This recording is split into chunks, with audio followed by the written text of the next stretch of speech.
We actually first met in 2001. I don't know if you remember. Where? The MTV 20th anniversary. Oh yeah. And you don't remember. The party? You're probably as drunk as I was Yeah, back I then. remember there was an MTV party, and I can't remember exactly where it was. I remember Tommy was there. Yeah, we played with Tommy that night. Tommy and Halford. And, Yeah. yeah, Okay. we met at that night anyway, Right. so just try to.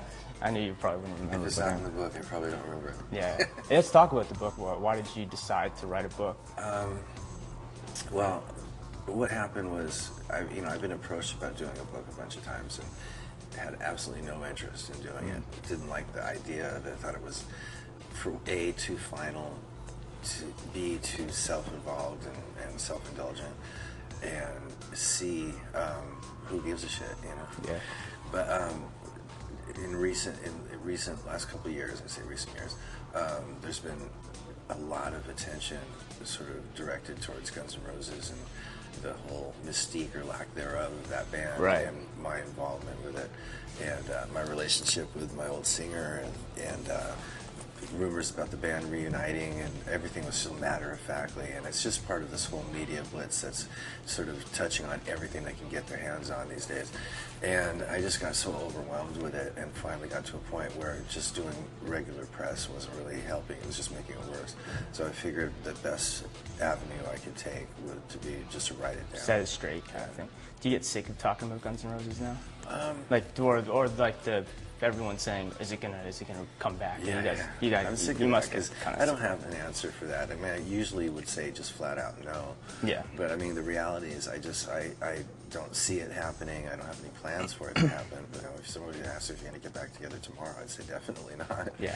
You know, As of right now, yeah. Yeah. Were you scared that when you formed Velvet Revolver that people wanted a Guns N' Roses Part 2? It wasn't really an issue. I think one of the conscious things, we didn't want to get a singer that sounded reminiscent of that. Yeah. You know? But other than that, we just, really just wanted to have a good rock and roll band. You're just kind of doing it for fun at the time. Yeah, it's always for fun. you Yeah. know?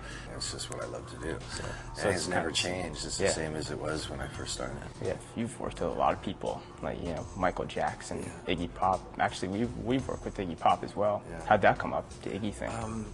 Iggy was working on his record. I'd known him for a while anyway.